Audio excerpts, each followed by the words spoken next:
Hello, this is Gary Heise, and today we will be painting cherry blossoms.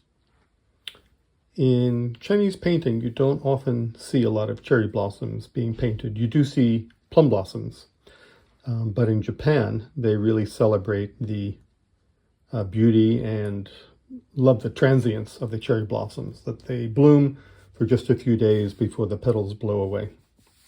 So I'm using your basic set of Marie's Chinese watercolors, different from Western watercolors. These are more similar to our Western gouache. They have some body to them, but can also be used transparently. This happens to be a set of 18 colors. So with the colors being used today, we're going with, for the blossoms themselves, number 390 Dawn Red, number 400 Rouge, about 50% of each to get the certain pink that we want, plus a bit of white. And then for the leaves, almost always leaves in Chinese painting are a combination of yellow and indigo. So yellow, basic yellow, rattan yellow, number 218, and indigo or cyan, number 495.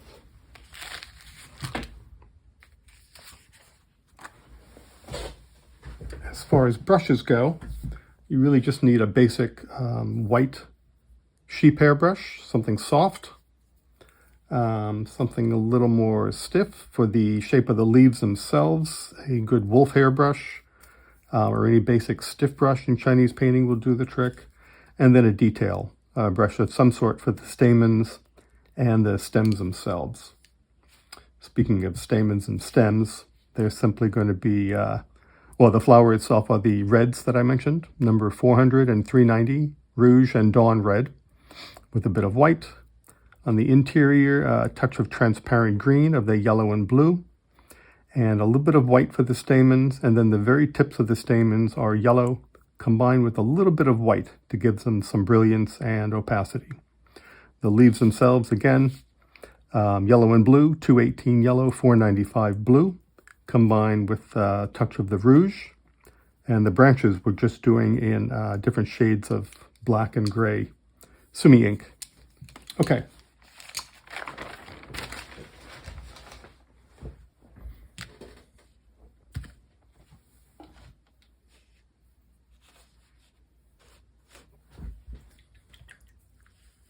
So like I said, about equal amounts of the rouge and the Dawn Red combined.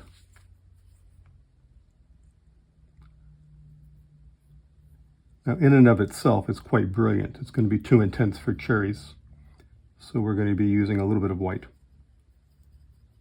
We're going to be going a little bit brighter or more intense in color than what you might normally see in cherry blossoms. If our blossoms are too pale and too soft, they simply won't show up on white paper. So we're going to kick up that color just a little bit. Every artist you see, no matter what style they're working in, is going to have their own personal approach. So this happens to work for me and my students.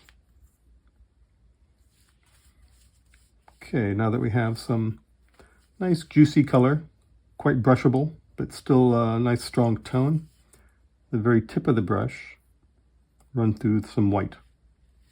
And just work it in. I'm twisting and turning that brush around as I work some of that white just into the tip.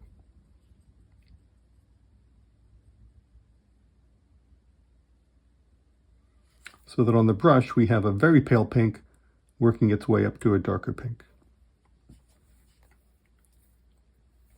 Cherry blossoms have 5 petals. We're working from the inside out. And it's not even a stroke. It's just simply a matter of laying down the brush and lifting.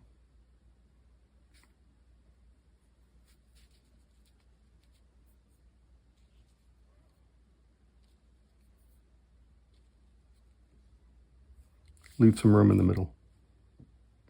And you'll get a very pale pink bleeding out to a darker pink on the outer edge.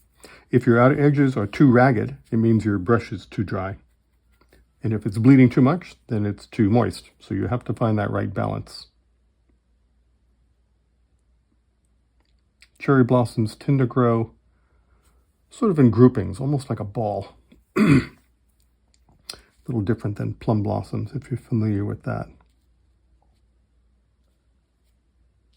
Some of them are going to be tucked behind others, but we're going to create a basic mass. We want to create a sense of mass. They need to be somewhat crowded together.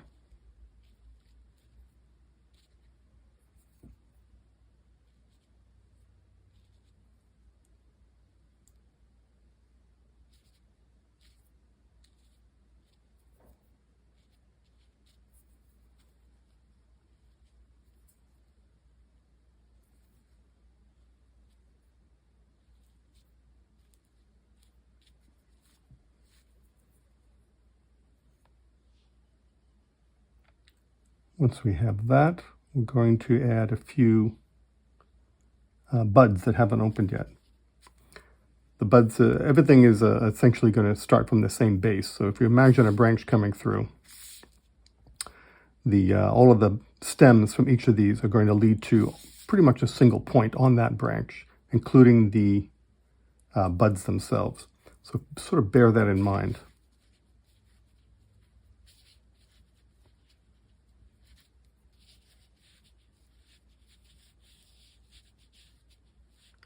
Just a few buds that have started. And because with a bud, the entire weight of the flower is compressed into these smaller forms, they tend to be a bit heavy. So they're going to be drooping down. Okay, it doesn't look like much yet. But it'll start to pull together. The center of each flower is going to have a little bit of green. It's a very fresh, young green. And as painters, what that means is it's going to be more yellow than blue.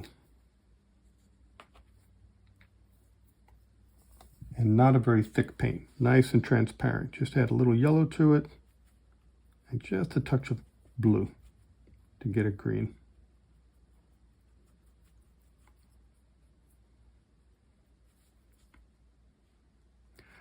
Working on single xuan, very absorbent paper. And we're just touching that to the center of each blossom and letting that bleed.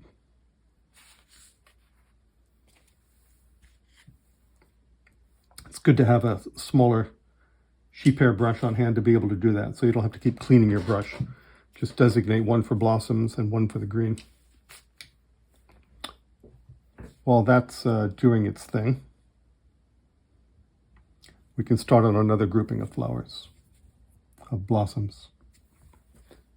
Same approach, pink, a little white on the tip. Just work that in there. I'm going to create another section over here. So I generally start with one that's just,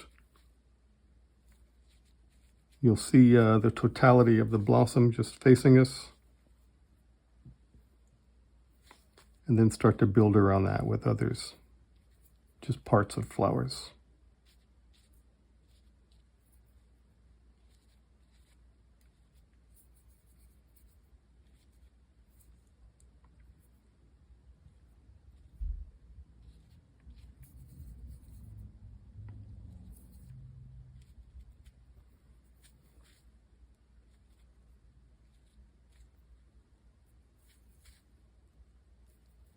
Okay, some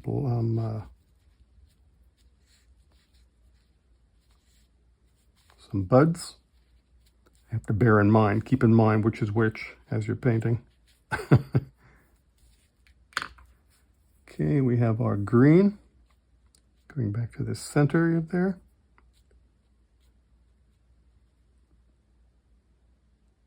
Okay.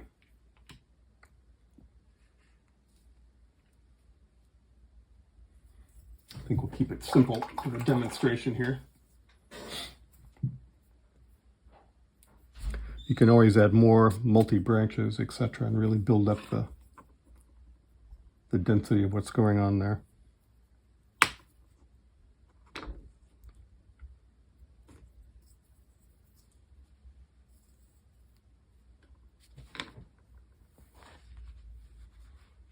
Okay.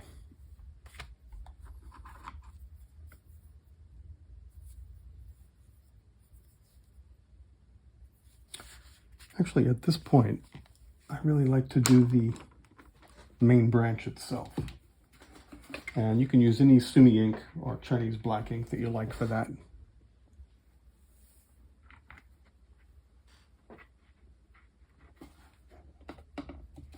Using a stiffer brush for that.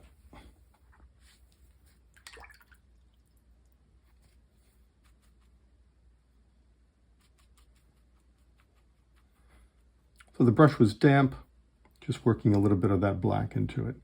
We don't want a jet black, it'll be too harsh. But the contrast of very dark gray with the softness of the pink petals is very pretty.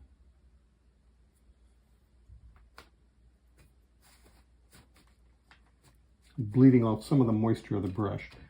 So even though we wanted the petals quite wet, we want the branch, when we paint it, to be quite dry. Again, the contrast is what we're looking for here.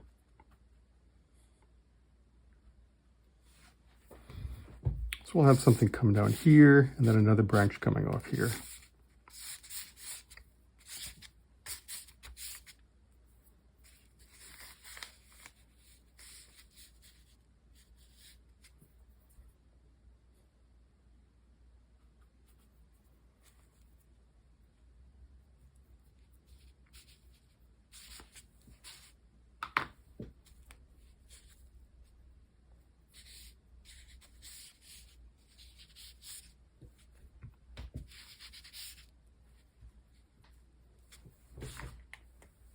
Okay.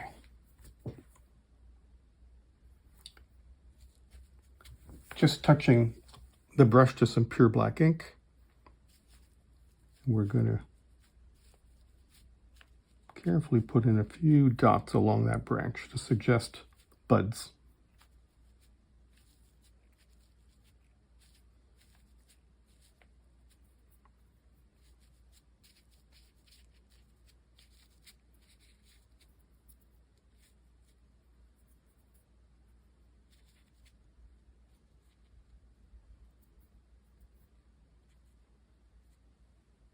Okay.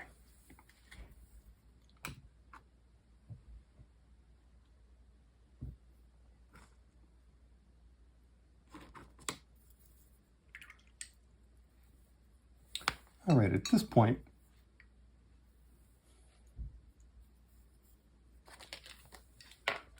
the flower has dried enough, and it needn't be totally dry. Just not shiny wet. I can touch it now, no color transfers onto my hand.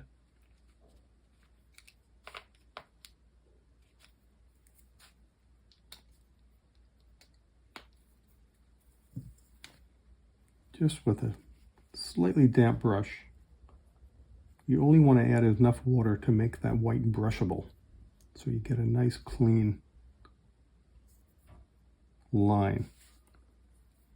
Oh, nearly forgot.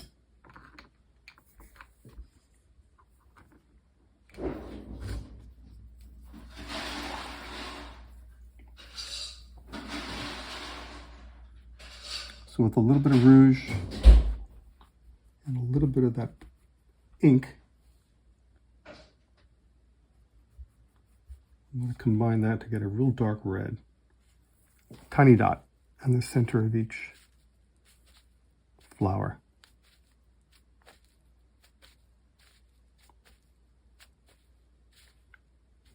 There we go. Good. Okay, back to the stamens.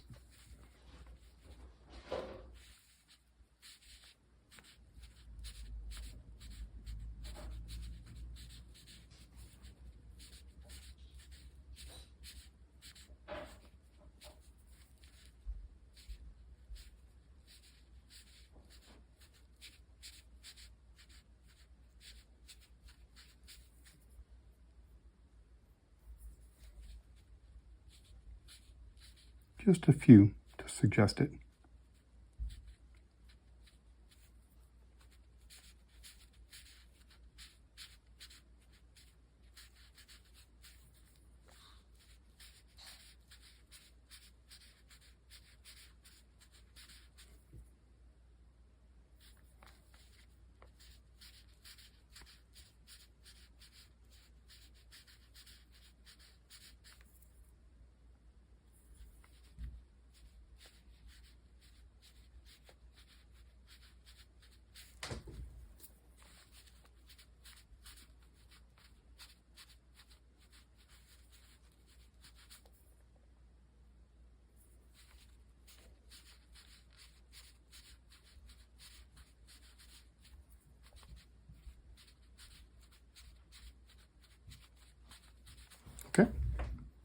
Those are done.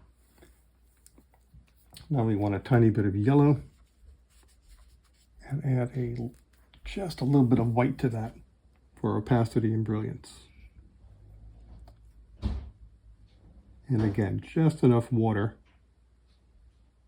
to be able to make a nice fat dot for the ends of those stamens.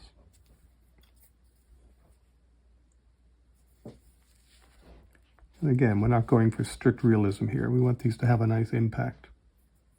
So you really want to be able to see it. So don't be afraid to make those a little on the big side.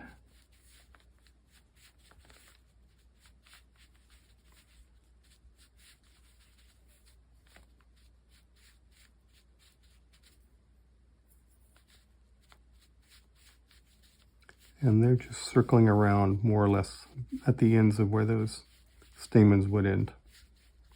You don't need to touch every stamen, we're just suggesting.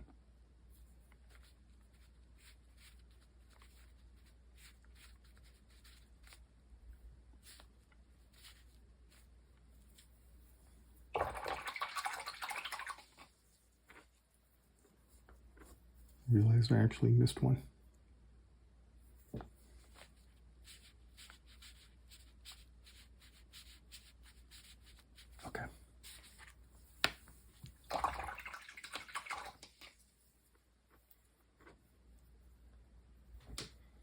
Okay, the sepals along the buds are going to be the yellow-blue combination for green, a little thicker than what we've mixed here. So mix some more of that green up, but using less water. So it's got a little thicker paint.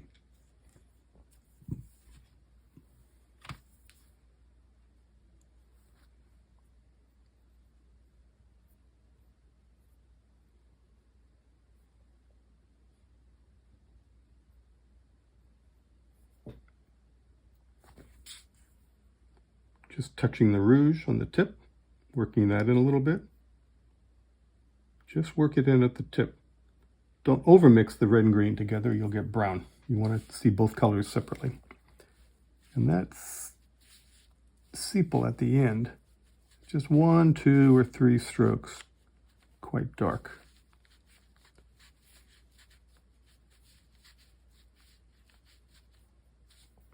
Imagining the stem is hidden under here. So they're all going to be heading off in that direction.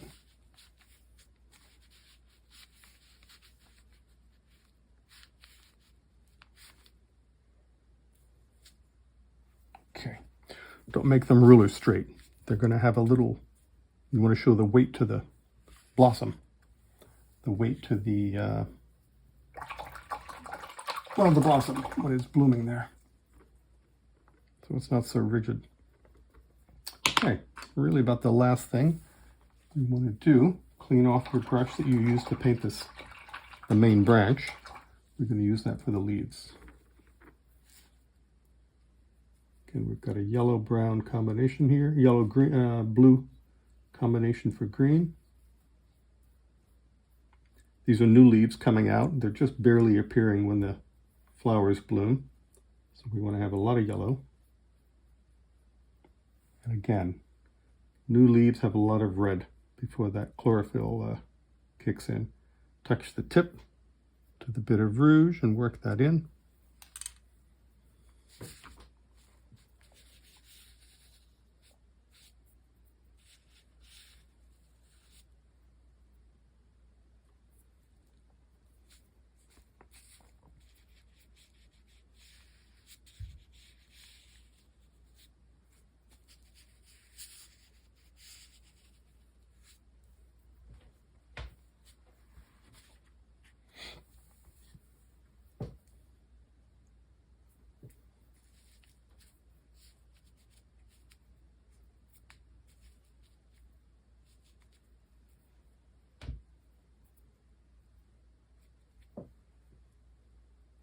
And that's it.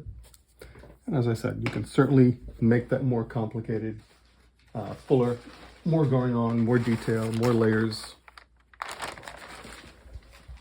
But I think for a straightforward demonstration. That may be enough. Let's bring the camera down so you can see some detail here.